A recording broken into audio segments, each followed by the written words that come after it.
Assalamualaikum warahmatullahi wabarakatuh. Perkenalkan, saya Epipania dari Prodi Sarjana Terapan Keperawatan dan Profesi Nurse tingkat 1B. Baiklah, di sini saya akan menjelaskan sistem reproduksi pada wanita. Pembagian sistem reproduksi manusia. Reproduksi manusia dibagi menjadi dua, pria, alat kelamin, penis, testis, tubulus seminiferus, epidermis, vas deferens, dan uretra. Sel kelamin pria, sperma, spermatogenesis. Wanita, alat kelamin, vulva, ovarium, opinduk, uterus, vagina. Sel kelamin, ovum, oogenesis. Alat reproduksi wanita. Genitalia externa terdiri dari mons veneris, labia mayora, labia minora, klitoris, vestibulum, dan hymen. Genitalia interna terdiri dari vagina, uterus, tuba fallopi, saluran yang membawa ovum yang dilepaskan ovarium ke dalam uterus. Ovarium adalah memproduksi ovum. Ligametum adalah mengikat atau menahan organ reproduksi wanita. Alat genital eksternal wanita, tundum atau mons veneris, merupakan bantalan yang terdiri dari jaringan lemak. Labia mayora memiliki panjang 7, cm, mempunyai fungsi sama dengan skrotum pada pria. Banyak ditumbuhi rambut pubis, banyak mengandung urat saraf, merupakan pelindung vagina. Labia minora, lapisan kedua setelah labia mayora, banyak mengandung pembuluh darah. Klitoris, jaringan ikat, banyak mengandung ujung syaraf yang sensitif terhadap rangsang.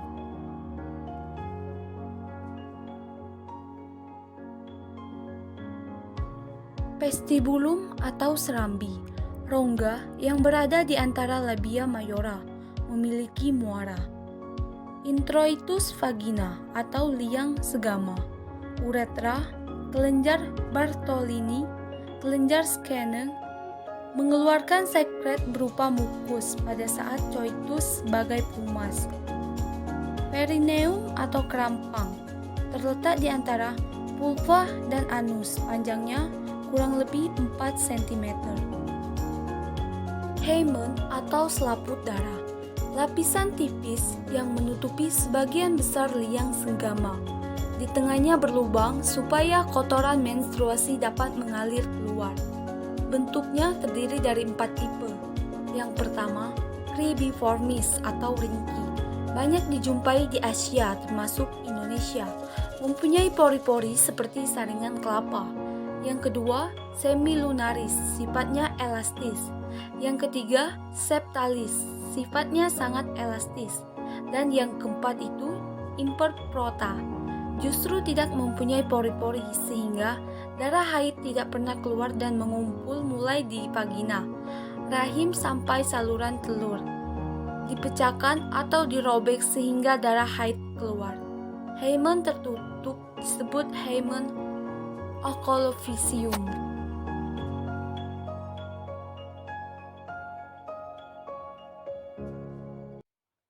Organ genitalia interna, vagina, berbentuk seperti tabung dengan dinding luar dilapisi membran epitel, berlipat-lipat pada bagian dalam dan menghasilkan lendir untuk menjaga kelembaban, untuk mempermudah kopulasi. Dialiri banyak pembuluh darah dan serabut saraf. Panjang dari vestibulum sampai uterus 7,5 cm. Pada bagian dalam terdapat otot polus yang berkontraksi ketika terangsang. Vagina mengandung glikosen yang menghasilkan asam susu pada vagina, sehingga pH vagina dipertahankan pada kondisi asam 3,5 sampai 4,5. Uterus disebut juga rahim, organ yang tebal dan berotot, berbentuk buah pir, panjangnya kurang lebih 7,5 cm, lebar 5 cm, tebal 2,5 cm, berat 50 gram. Uterus terdiri dari fundus uteri atau dasar rahim, corpus uteri atau rongga rahim, cervix uteri atau ujung cervix yang menuju puncak vagina disebut portio.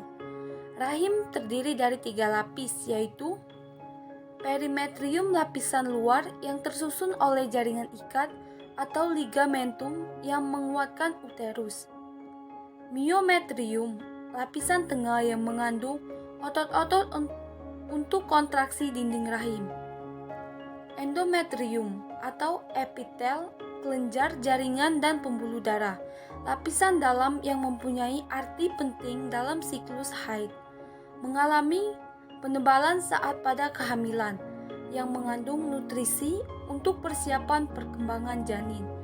Fungsi uterus mempertahankan ovum yang telah dibuahi pada masa perkembangannya.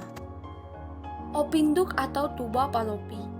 Terdapat 2 saluran telur kiri dan kanan. Panjang kira-kira 12 cm, diameter 3-8 mm. Merupakan saluran penghubung antara ovarium dengan uterus. Dikelilingi otot polus sejajar dan melingkar untuk menimbulkan gerak peristaltik. Gerakan ini berfungsi untuk menggerakkan ovum menuju uterus. Peristiwa pembuahan atau fertilisasi terjadi di tempat ini. Pembagian tuba Fallopi. Pars infundibulum merupakan bagian pangkal tuba yang mempunyai umbai yang berfungsi untuk menangkap sel telur yang telah masak dari ovarium ke uterus pada peristiwa ovulasi. Pars ampullaris, tempat terjadinya pertemuan antara ovum dan sperma. Pars isthmus, bagian medial tuba yang sempit seluruhnya.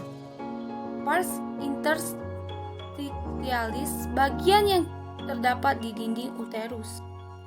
Ovarium berjumlah sepasang, berfungsi sebagai tempat memproduksi ovum dan perkembangan sel telur, menghasilkan hormon kelamin berupa estrogen dan progestrogen yang mempengaruhi perkembangan sekunder wanita.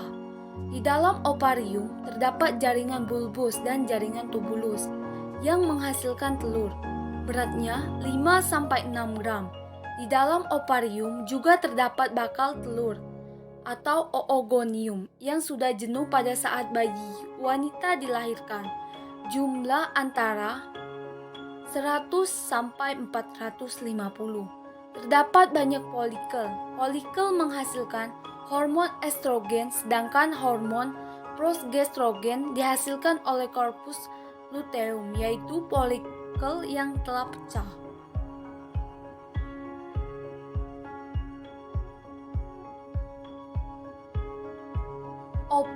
Ovum merupakan sel utama pada wanita yang menentukan reproduksi. Ovum dibentuk di ovarium pada manusia. Ovum berukuran garis tengah 1,45 mm. Ovum dianggap subur selama 24 jam setelah ovulasi. Selama hidupnya seorang wanita hanya dapat menghasilkan 400 sel ovum. Struktur ovum: oosit sekunder, corona radiata, zona lucida, inti nukleus. Sel ovum manusia menghasilkan hinamon fertilizing. Menstruasi adalah perdarahan periodik pada uterus yang dimulai sekitar 14 hari setelah ovulasi. Lamanya menstruasi rata-rata 5 hari dengan jumlah darah rata-rata 50 mm. Siklus menstruasi merupakan serangkaian peristiwa yang secara kompleks saling mempengaruhi dan terjadi secara simultan di endometrium, kelenjar hipotalamus dan hipofisis serta di ovarium. Siklus endometrium terdiri dari 4 fase. Yang pertama, fase menstruasi. Pada fase ini, lapisan fungsional meluruh oleh karena vasokonstriksi periodik lapisan atas endometrium, sedangkan lapisan stratum basale dipertahankan. Fase ini berlangsung sekitar 5 hari awal menstruasi. Fase proliferasi merupakan periode pertumbuhan cepat yang berlangsung sekitar hari kelima ovulasi. Permukaan endometrium secara lengkap kembali normal sekitar 4 hari atau menjelang perdarahan menstruasi berhenti. Sejak itu, penebalan terjadi 8-10 kali lipat dan berakhir sampai ovulasi. Fase proliferasi dipengaruhi oleh stimulasi estrogen yang berasal dari folikel ovarium. Fase sekresi berlangsung sejak ovulasi sampai sekitar 3 hari sebelum periode menstruasi berikutnya. Pada fase ini, endometrium lebih edomatosa, vaskular, dan fungsional. Pada akhir fase sekresi, endometrium mencapai ketebalan maksimal yang kaya akan pembuluh darah dan kelenjar yang sesuai untuk melindungi dan memberi nutrisi pada ovum yang dibuahi. Ovum yang dibuahi kemudian berimplantasi sekitar 7-10 hari setelah ovulasi. Apabila tidak terjadi pembuahan dan implantasi, korpus luteum yang menghasilkan estrogen dan sebagian besar progestrogen menyusut. Kalau terjadi pembuahan, maka korpus luteum akan dipertahankan sampai kehamilan.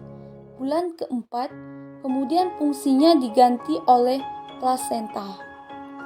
Fase iskemik. Seiring dengan penurunan estrogen dan progestrogen yang cepat akibat menyusunnya korpus luteum, pembuluh darah menjadi spasme. Suplai darah ke endometrium fungsional berhenti, sehingga terjadi nekrosis. Lapisan fungsional terpisah dari lapisan basal, kemudian meluru disertai perdarahan, sehingga perdarahan menstruasi dimulai.